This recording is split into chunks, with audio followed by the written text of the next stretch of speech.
Ahay mga kapatid, eto na libu-libong sundalo mga kapatid ng Pilipinas at Amerika sa pinakamalaki sa kasaysayan na balikatan exercises mga tol. Eto na, sinimulan na. Pero eto muna papanoorin natin. G7 nations mga tol nagpahayag ng seryosong pagkabahala sa mararahas na aksyon ng China sa West Philippine Sea mga tol. Di ba?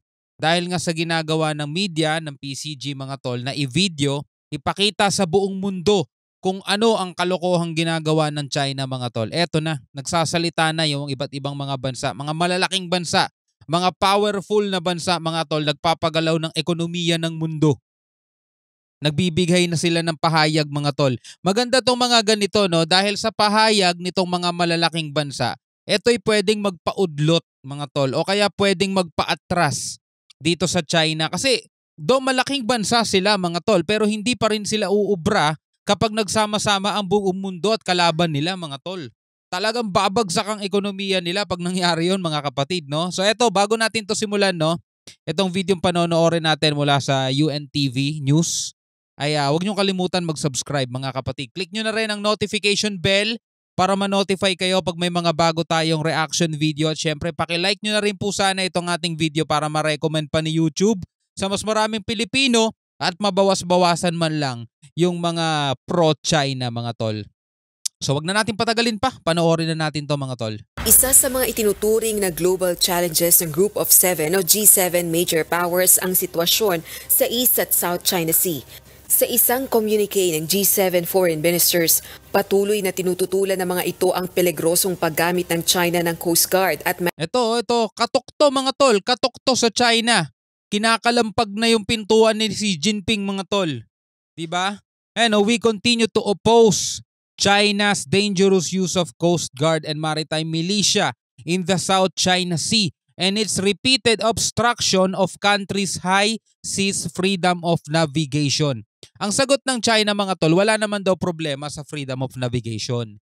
Pero kung wala naman palang problema sa freedom of navigation, bakit ninyo bakit ninyo hinaharang, bakit ninyo pineperwisyo ang regular na misyon ng Pilipinas gayong nasa loob naman kami ng aming exclusive economic zone?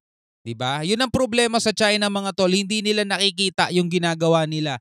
Nagtatanga-tangahan sila sa mga bagay na ginagawa nila. Kaya ito, napapansin na ng buong mundo. No, pinupunan na sila. Ewan ko na lang kung gaano pa talaga katigas sa mga pagbumukos nila, no? Patuloy na tinututulan ng mga ito ang peligrosong paggamit ng China ng Coast Guard at maritime militia sa South China Sea, gayon din ang paulit-ulit na pagpigil sa high seas freedom of navigation. Nagpulong sa Capri, Italy ang G7 foreign ministers kaugnay ng iba't ibang hamong kinakaharap ng international community. Seryosong pag-aalala rin ang ipinahayag ng mga ito sa tumitinding paggamit ng mapanganib na maneuvers at water cannons laban sa Philippine vessels. Diba? Binubuo ang G7 ng Estados Unidos, Italy, Canada, France, Germany, Japan at Britain. Kita niyo yung mga binanggit na bansa mga tol? Hindi putyo-putyong bansa yan mga tol, mga superpowers country yan. Diba? Napapansin nila at napupunan nila at talagang alam na nila yung ginagawa ng China sa kabila na nag-e-exist na mga tol yung 2016 Arbitral Ruling Award na napanalunan ng Pilipinas at napawalang bisa yung claim ng China, yung kanilang imaginary line na 9-dash line o 10-dash line na ngayon mga tol at pananakop nila no sa kabuuan ng South China Sea. Wala naman sana problema dun sa 9-dash line nila no? Imaginary line nila. Kung nananatiling imagination lang talaga nila yon, kaso hindi mga tol, isinasabuhay nila Gumagamit sila ng dahas, gumagamit sila ng mga pang-i-intimidate, pangahara sa mga barko ng Pilipinas. Diba? Yun ang problema sa kanila mga tol. At dahil nga dyan mga tol sa ginagawa nila, etong presidente kasi natin ngayon pumalag Diba? Dati pa nila ginagawa sa Pilipinas yan mga tol. Sa totoo lang, hindi na to bago. Alam na alam yan ng PCG, dati pa ginagawa ng China yan. Pero pumalag kasi si Marcos mga tol Yan ang problema, pumalag. Kaya nga sakit ng ulo ng China si Marcos mga tol Si PBBM, yan sakit ng ulo ng China si PBBM. Anila, walang legal na batayan ng malawakang pag-angkin ng China Oh. sa South China Sea at tinututulan ang militarisasyon, paggamit ng dahas at paninda kaugnay nito. See? Walang batayan. 'Di ba? Yung paninindak nila, 'di ba? Yung paggamit nila ng ganito, yung militarisasyon nila, mga tol. Kaya nga nagsasalita na ang G7 nations kasi kapag hindi tumigil ang China sa kanilang mga ginagawa at may masawi sa panig ng Pilipinas, mga tol, talagang pagmumulan niya ng hindi magandang bagay. Pagmumulan niya ng talagang matinding kaguluhan kasi una may invoke yung Mutual Defense Treaty. Kasi may nasawi na, mga tol, 'di ba? Anong dahilan? Dahil sa pagiging ganid nitong China, mga tol. Dahil sa pagiging siga-sigaan nila diyan, may nasawi na. O yan, pagmumula na ng gera 'yon, mga tol, 'di ba? At 'yun ang ayaw mangyari ng G7 nations. Kaya nga nagtutulong-tulong na sila at nagbibigay na sila ng pahayag nila na China, tigil-tigil ka na sa pinaggagawa mong kalokohan, 'di ba? Hindi totoo yung sinasabi ng China na pinapalala ng US ang tensyon at nakakasira sa estabilidad ng region. Hindi Sila gumagawa nun, mga tol kahit wala ang US diyan Alisin mo US diyan sa picture, mga tol Nambubulas ang nangbubulas ang China 'di ba? Nangaharas sila ng mga barko ng Pilipinas Paano mo masasabing stability nun kung yung mga mangingisda natin pinapalayas at itinataboy nila sa sarili nating karagatan, 'di ba? Giit naman ni U.S. Secretary of State Antony Blinken, pinagtutuunan ng pansin ng G7 ang pagsusulong ng Malaya at bukas na Indo-Pacific. Nakatakda rin itong bumiyahe sa China upang talakayin ang mga isyu kaugnay ng Middle East tension, Ukraine at ang sitwasyon sa South China Sea.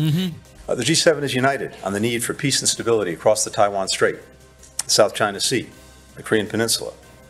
Noong March 23 nang masugatan ng 3 tauhan ng Philippine Navy matapos gamitan ng water cannon ng China Coast Guard ang isang Filipino supply vessel na patungo sa Ayungin Shoal. Bukod dito, nagtamo rin ng malaking pinsala ang UNASA May 4 na nasa rotation and resupply mission sa BRP Sierra Madre. Sa tingin nyo ba kapayapaan ang dulot ng China dyan? Hindi, mga tol. 'Di ba? Walang peaceful dyan kapag gumamit ka ng mga ganyang hakbangin mo. Walang peace dyan, 'di ba? Kaya sinasabi nila sinisira daw ng Amerika ang kapayapaan, stability dito sa rehiyon. Hindi, kalokohan 'yun, mga tol. Sila ang ugat at punot dulo ng kaguluhan at tension dyan sa West Philippine Sea. In the first place, wala sila dapat dyan 'Di ba? Wala sila dapat dyan Hindi na nila sakop yan Rosa Licoz, UNTV News and Rescue. Okay, ito mga kapatid, no? Dahil nga sa ginagawang to ng China, ito na. No, libo-libong mga sundalo ngayon, mga tol, ang napalusob na sa West Philippine Sea. Pwede nating sabihin napalusob 'di ba? 16,000 sundalong Pilipino at Amerikano at mga kinatawan sa 14 observer, mga kapatid. Ito mula sa GMA Integrated to, no. Actually kahapon tong balitang to Pero ngayon kasi nagsimula na official nang binuksan etong Balikatan 2024 na talaga namang ipinagnganganak to ng China. Lalo pat ipwinesto, idineploy ng Amerika yung kanilang missile system na talagang abot hanggang kalupaan ng China kapag pinaputok nila yon. Kaya nababahala sila, mga tol nababahag na buntot nila So panoorin natin to. Simula na bukas ang sinasabing isa sa pinakamalaking balikatan military exercises ng Pilipinas at Amerika. Bukod sa libo-libo mga sundalong Pilipino at Amerikano, may mga observer din mula sa 14 na bansa. Nakatutok si Rafi Tima. Kuha ang mga ito ng AFP Western Command sa Palawan. Dumating na ang mga eroplano at equipment at inihahanda na ang mga pasilidad na gagamitin para sa balikatan military exercises ng Pilipinas at Amerika. Tandaan nyo, mga tol, ang West Philippine Sea inaangkin ng China. Sa sobrang pang-aangkin nila, mga tol, sa West Philippine Sea, lahat ng galaw ng Pilipinas alone. Ibig sabihin, wala tayong kasama. Lahat ng galaw natin, resupply mission, pagbibigay ng ayuda sa mga mangingisda, o yung mismong mga mangingisda, mga maliliit na Pinoy fisherman, mga tol, ay ginagambala nila, ginugulo nila, mga tol. Resupply mission, binubuntutan nila, hinaharangan nila. Kasi nga, ang pakiramdam nila, mga tol, tayong Pilipinas ay lumalabag daw sa kanilang soberanya. Kasi nga wala na silang itinira sa atin Sinakop na nila halos yung 90% ng South China Sea, mga tol. Inalisan nila tayo ng West Philippine Sea. Pero ngayon, sa West Philippine Sea mga kapatid gagawin mismo tong balikatan. Tignan natin kung ano magiging movement nila. Kung sila ba magagawang humarang, talagang sabog sila diyan pag humarang sila. Sa halos 4 na dekadang kasaysayan ng balikatan, magiging isa raw sa pinakamalaki ang pagsasanay ngayong taon na umpisa na bukas April 22 hanggang May 10 sa Palawan at Batanes. 16,000 sundalo ang lalahok at may observers pa mula sa 14 na bansa. Bago ang balikatan, magaganap muna ang Salaknib Military Exercise, isang army-to-army exercise ng Pilipinas at Amerika kung saan isa sa mga masusubukan ang mid-range capability missile system ng US Army.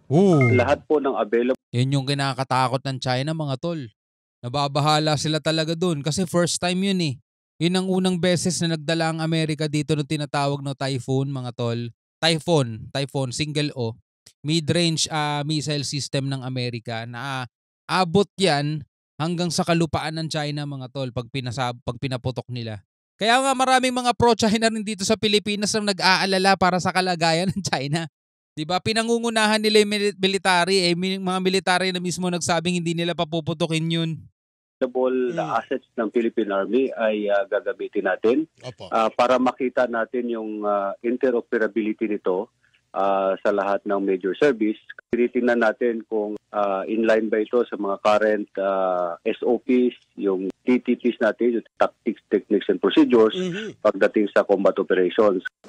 Ang malaking military exercise hindi raw nakatuon laban sa isang bansa. Una nang nagpahayag ng pagkabahala ang China sa deployment ng medium-range missile system sa military exercise. Taranta sila no? Takot na takot eh. Sinabi pa ng Chinese Foreign Ministry noong Miyerkules na ang balikatan ay magdudulot lang ng greater insecurity sa panig ng Pilipinas. Kapansing-pansing malapit ang pagsasanay sa Taiwan at South China Sea, mga lugar na inaangkin at binabantayan ng China. Ayon sa isang analyst, bagamat paulit-ulit ang ganitong pahayag ng Pilipinas patungkol sa balikatan exercises, malinaw kung para saan ang pagsasanay. Yes. Nagko-coincide to nung shift natin, adoption ng ating gobyerno, nung comprehensive archipelagic defense concept. Kasi the Armed Forces of the Philippines has been gearing up for what we call external defense. And of course, very specific to, it's defending the Philippine archipelago. Kahit naman sabihin ng Pilipinas mga tol na itong ginagawa nating exercise ay hindi para sa kahit na sino mang bansa, 'di ba? Pero ito imagine mo mga tol, bakit to ginagawa ng Pilipinas? Ito na nga nakalagay and of course, 'di ba? Very specific to it's defending the Philippines archipelago mga tol. Etong ginagawa ng ng AFP. Nag-shift na tayo from internal to external defense. Ito na yung pagtatanggol natin mga tol laban sa mga manggagaling sa labas. Ibig sabihin sa mga mananakop. So wala tayong pinapatungkulang bansa kasi kahit naman sinong bansa mga tol pwedeng manakop sa atin Pero bakit tinatamaan ng China? Sila, guilty sila mga tol Sila kasi ngayon yung banta sa seguridad ng Pilipinas. Sila kasi ngayon yung nananakop mga tol. Sinasabi ng mga DDS vlogger bakit daw hindi tayo nagagalit sa Vietnam? O di magintay sila na mangharas din ng Vietnam o saka tayo magre-react doon. Di ba? Hindi naman nambubulas ang Vietnam, hindi naman nangaharang ng barko, di ba? Hindi naman nagpapalayas ng mga mangingisda. O di pag may nabalitang mga ganun, maghintay sila. Kasi kaya daw nagagalit ang mga Pilipino, ang administrasyon dahil sa China kasi daw dikit si Duterte sa China. Ginawa pang issue si Digong. Ginawa pang issue si Digong. Hindi ba issue ang pagiging Pilipinas? Pagiging Pilipinas ay inaapi ng mga ng China? Hindi ba pwedeng yun na maging dahilan? Kailangan si Duterte talaga dahilan? Kulit no? So tuloy natin. Kabilang daw dito ang pagbili ng Pilipinas ng mga makabagong armas gaya ng BrahMos Supersonic Cruise Missiles na naiulat na dumating na sa bansa. Magkakaroon din ng war games at drills sa international waters at anti-submarine drill operations ang balikatan ngayong taon. Dito raw talaga makikita ang pagbabago sa foreign policy ng bansa. We have a different president now who thinks that we have the chance, we have the opportunity to resist Chinese maritime expansion. Para sa GMA Integrate, we have a new president now, sabi ng ganun mga tol, a president na who thinks that we have the chance, we have the opportunity to resist Chinese maritime expansion. Kasi nung nakaraang administrasyon mga kapatid, yung maritime expansion ng China baliwala 'Di ba? Tuloy-tuloy lang walang pumipigil. Nag-order nga daw na wag magpatrol eh. 'Di ba? Sumusunod nga, masunurin nga sa kagustuhan ng China eh. Kaya tingnan niyo wala masyadong tensyon. Pero napag-uusapan pa rin 'yon mga tol. Noong mga panahon na 'yon mga panahon kasi maraming pumupuna kay Duterte noong mga panahon na 'yon. Bakit daw ganyan si Digong? Bakit masyado malapit sa China? 'Di ba? Maraming mga ganung mga bagay eh. Well anyway, ikaw bilang isang Pilipino, ano masasabi mo dito sa balita at videong napanood natin tungkol doon sa pagre-react ng G7 at dito sa balikatan exercises mga tol? No, pwede ka magbigay ng komento sa ibaba. Hanggang sa muli, ako nga pala si Shobal D. Peace out.